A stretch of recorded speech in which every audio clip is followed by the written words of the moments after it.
अभी last week इतने सारे आईपीओ आए हैं कि अब आईपीओ की वीडियो बनाने का मेरा बिल्कुल मन नहीं था, बट मैंने जब इस आईपीओ के बारे में देखा तो एकदम से लोगो मेरे को हिट हुआ और मुझे लगा कि इसके बारे में बताना चाहिए, क्योंकि एक ही एडवर्टाइजिंग एजेंसी है एंड एडवर्टाइजिंग एजेंसी का आईपीओ आ रहा है। ये मेरे लिए it was one of a kind, तो मैंने सोचा इसका आईपीओ के बारे में आपको बताना चाहिए एंड ये आपके लिए इंटरेस्टिंग हो सकता है। ग्राफिक्स एड्स, इस कंपनी के बारे में शायद आपने ना सुना हो, लेकिन आपने इसका लोगो शायद ज़रूर देखा होगा।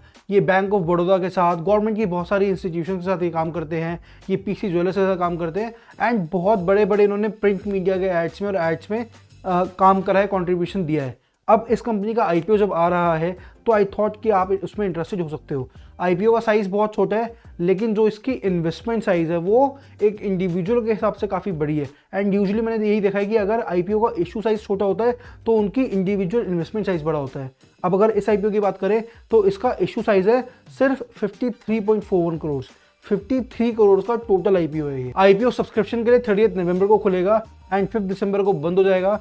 शेयर्स की अलॉटमेंट के चांसेस है कि 8 दिसंबर को हो जाएंगे एंड लिस्टिंग के चांसेस है कि शेयर स्टॉक मार्केट पे 13 दिसंबर को लिस्ट हो जाएगा। अब एज ए से ऑलवेज की चांसेस मतलब कि हो ही जाएगा, बट बाई चांस अगर कुछ ऊपर नीचे हो गया इसीलिए उसको टेंटेटिव डेट बोलते हैं। अब ये फिक्स प्राइस आईपीओ है, इसका मतलब आईपीओ का प्राइस फिक्स्ड है 111 रुपीज़ पर शेयर, 111 रुपये पर शेयर। लेकिन आपको जो एक लॉट खरीदना पड़ेगा, उस लॉट के अंदर 1200 शेयर्स हैं, तो इसीलिए आपकी, मैं बोल रहा था ना इन्वेस्टमेंट साइज बड़ा है, तो आपकी मिनिमम इन्वेस्टमेंट होनी चाहिए 1,33,200 रुपीज़।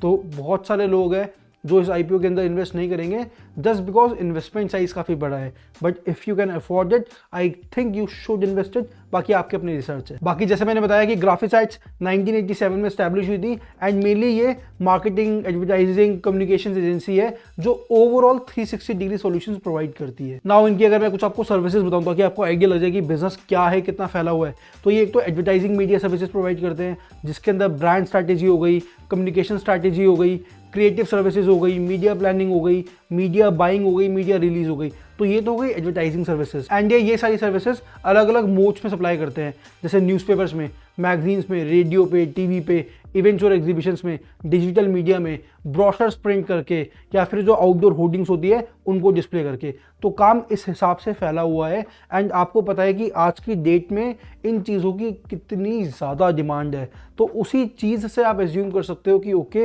ये कंपनी आगे जाके ग्रो कर सकती है।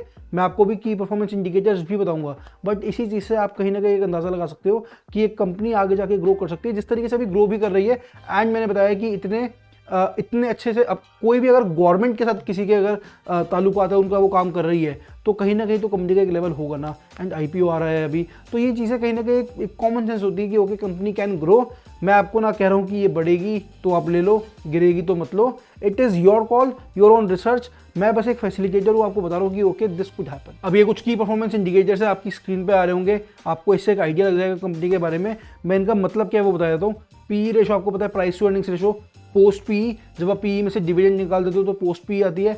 Market cap, then ROE, return on equity, ROCE, return on capital employed, EPS, earning per share and RONW, return on net worth. अब अगर मैं आपको एक लाइन में ओवरऑल इसका फीडबैक दूं, जो मैंने रिसर्च करी, जो मुझे पता लगा, ये है कि कंपनी के प्रॉफिट काफ़ी स्टैटिक है, काफ़ी अच्छे तरीके से कंपनी प्रॉफिटेबल है, लेकिन उसके हिसाब से कंपनी जो शेयर का प्राइस है एंड जो ओवरऑल लॉट साइज वगैरह है वो काफ़ी एग्रेसिवली कंपनी ने प्राइस करा है। तो वो एक नेगेटिव हो सकता है, अगर इसमें कुछ नेगेटिव है तो इसमें आप ये कर सकते हो कि ओके इवन दो लिस्ट भी हो गई तो बाद में मे बी आप ले लो कि अभी एकदम से आप इतना नहीं ले सकते।